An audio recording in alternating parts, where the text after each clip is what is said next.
నమస్కారాలు. మన ప్రభుత్వం డిసెంబర్ 3 నాడు మనం దిగిపోయిన విషయం మీకు తెలుసు. నిన్న కేసీఆర్ గారు బహుశా రెండవసారి నల్లగొండలో జరిగిన బహిరంగ సభ తర్వాత సూర్యాపేట జిల్లాకి నిన్న తుంగతుర్తికి అదేవిధంగా సూర్యాపేటకి వచ్చినారు. హాలియా కూడా రావాల్సి ఉండే, కానీ దురదృష్టవశాత్తు రాలేకపోయినారు.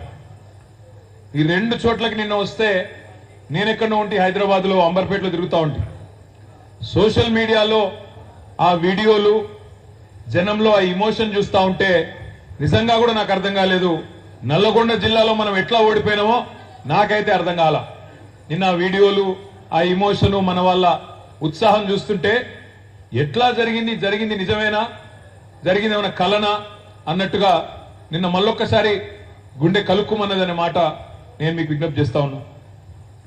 ఈ 110 రోజుల్లో ఎంతో మంది, ఒకరిద్దరు కాదు, వేల మందితో కూర్చున్నాము, మాట్లాడుకున్నాము. నాయకులందరం కూడా కలిసినప్పుడల్లా విశ్లేషించుకున్నాం, ఆలోచించుకున్నాం ఏం జరిగింది. కొన్ని సందర్భాల్లో మన కళ్ళతో చూసింది మనమే, మళ్ళీ తర్వాత ఫలితం చూస్తే అర్థం కాలేదు. నల్గొండలో భూపాల్ రెడ్డి గారు ఎన్నికలకు ముందు సభ పెట్టినారు. ఎన్జీ కాలేజ్ గ్రౌండ్ లో పెడితే దాదాపు 40-50 వేల మందితో అద్భుతమైన ఉత్సాహం ఉప్పొంగే వాతావరణంలో బ్రహ్మాండమైన సభ జరిగింది. సభ జరిగిన తర్వాత నేను భూపాల్ రెడ్డి గారు అన్నాను, మీరు తప్పకుండా గెలుస్తారు, అంత మంచి ఉత్సాహం ఉంది, నల్లగొండలో అభివృద్ధి కూడా అద్భుతంగా చేసినాం మనము, ఎన్నడూ గతంలో మంత్రులుగా పనిచేసిన వాళ్ళు కూడా చేయని పని మీ నాయకత్వంలో జరిగింది, నల్లగొండ రూపురేఖలు మారింది భూపాల్ రెడ్డి గారు మీ వల్ల అని వారికి నేను చెప్పిన. భాస్కర్ రావు గారు పిలిచినారు మిర్యాలగూడకి. అక్కడ నిజంగా కూడా నాకు ఇంకా బాగా గుర్తుంది. నేను మిర్యాలగూడ వచ్చి కోదాడ దాకా పోయినా. మిర్యాలగూడలో దాదాపు ఒక 3.5-4 కిలోమీటర్ల ర్యాలీ. నేను చెప్పేది మన రోడ్ షోకో మన సభకో వచ్చిన మన కార్యకర్తల గురించి కాదు. ఆ 3.5-4 కిలోమీటర్ల ర్యాలీలో ఆ బస్సు మీద నుంచి ఏ షాప్లో చూసినా, ఏ ఇంట్లోకి చూసినా ఆ ఇంటి వాళ్ళందరూ, షాప్లో ఉన్న వాళ్ళందరూ బయటకు వచ్చి విజయ చిహ్నాన్ని చూపెట్టి భాస్కర్ రావు గారు గెలుస్తున్నారు, మళ్ళీ కేసీఆర్ గారు ముఖ్యమంత్రి అవుతారని చెప్పి పిడికిలు బిగించి మరీ నినాదాలు ఇచ్చినారు. ఉత్సాహం ఉప్పొంగే వాతావరణంలో బ్రహ్మాండమైన సభ కూడా జరిగింది మిర్యాలగూడలో. తర్వాత కోదాడ పోయినాం, అక్కడ కూడా అదే వాతావరణం, అక్కడ కూడా బ్రహ్మాండంగా ర్యాలీ, అక్కడ కూడా చౌరస్తాకు పోతే మల్లన్న గెలుస్తున్నాడు తప్పకుండా ఈసారి అనే విధంగా అద్భుతమైన సభ. ఇవన్నీ చూసిన తర్వాత తప్పకుండా నల్లగొండలో మళ్ళీ మెజారిటీ సీట్లు 12లో 7-8 సీట్లు తప్పకుండా గెలుస్తామనే విశ్వాసంతో, అదే విశ్వాసంతో అందరం కూడా ఉంటుంది. కానీ దురదృష్టం డిసెంబర్ 3 నాడు ఫలితాలు వచ్చినప్పుడు చూస్తే దానికి భిన్నంగా వచ్చినాయి. ఇవాళ నేను మీ అందరితో కూడా నేను ప్రార్థించేది ఒకటే, మిమ్మల్ని అందరినీ కోరేది కూడా ఒకటే, మనం తప్పకుండా పార్టీగా ఒక కుటుంబ సభ్యులుగా, పార్టీ కుటుంబ సభ్యులుగా, కేసీఆర్ గారి యొక్క బిడ్డలుగా మనందరం కూడా ఆత్మవిమర్శ చేసుకోవాల్సిన అవసరం ఉంది. మొన్న జరిగిన పొరపాట్లు మళ్ళీ పార్లమెంట్ ఎన్నికల్లో జరగకుండా చూసుకోవాల్సిన బాధ్యత కూడా మన మీదనే ఉన్నది అనే మాట నేను మీకు విజ్ఞప్తి చేస్తా ఉన్నా. ఏంది ఆత్మవిమర్శ, ఏం చేసుకోవాలా అంటే కొన్ని విషయాలు మనం పని చేసుకుంటూ వెళ్ళిపోయినాం. మనం పని చేసుకుంటూ వెళ్ళిపోయినాం. 1,60,283 మంది పిల్లలకు ప్రభుత్వ ఉద్యోగాలు 9.5 ఏళ్లలో ఇచ్చుకున్నాం. భారతదేశంలో ఏ ప్రభుత్వం కూడా 10 ఏళ్లలో మనం ఇచ్చినన్ని ఏ రాష్ట్రంలో కూడా 1,60,283 ఉద్యోగాలు ఇవ్వలేదు.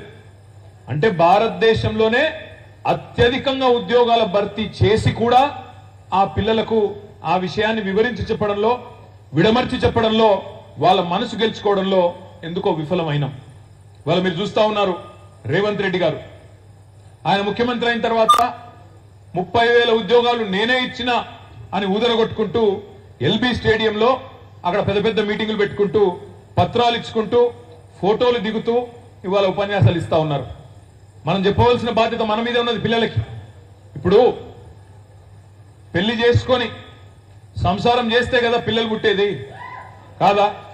మరి రేవంత్ రెడ్డి గారి ప్రభుత్వం వచ్చినాక ఒక్క నోటిఫికేషన్ ఇవ్వలేదు, ఒక్క పరీక్ష పెట్టలేదు, కానీ 30,000 ఉద్యోగాలు ఇచ్చిన అబద్ధాలు చెప్తుంటే ఆ అబద్ధాల విషయాన్ని ప్రజలకు, ముఖ్యంగా యువతకి చెప్పవలసిన బాధ్యత మన మీద ఉన్నదా లేదా ఒక్కసారి దయచేసి మీరు ఆలోచించాలని చెప్పి నేను కోరుతా ఉన్నా. ఈ తప్పు మనం చేసినాం.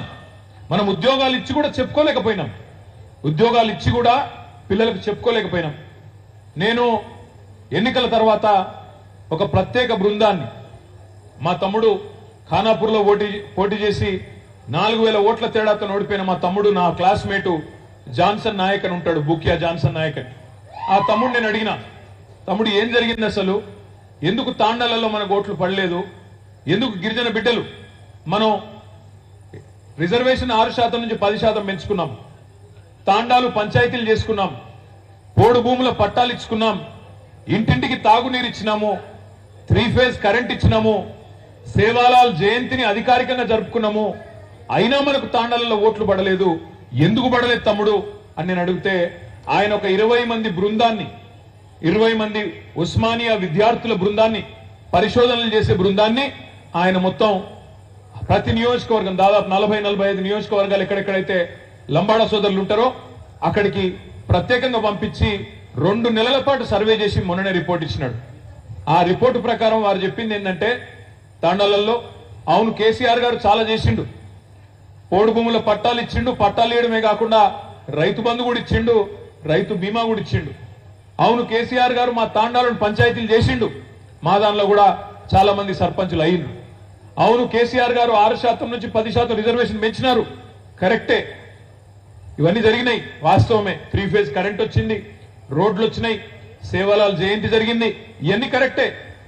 కానీ కేసీఆర్ గారి ప్రభుత్వంలో మాకు ఉద్యోగాలు రాలేదు అని చెప్పి కొంతమంది లంబాడా తమ్ముళ్ళు, అదేవిధంగా కొంతమంది ఉద్యోగులు కూడా తాండాలకు వచ్చి హైదరాబాద్ నుంచి ప్రత్యేకంగా కాళ్ళు మొక్కి, మనకు ఓట్లేసే పెన్షనర్లను, ఇంట్లో ఉండే పెద్ద మనుషులను కూడా కాళ్ళు మొక్కి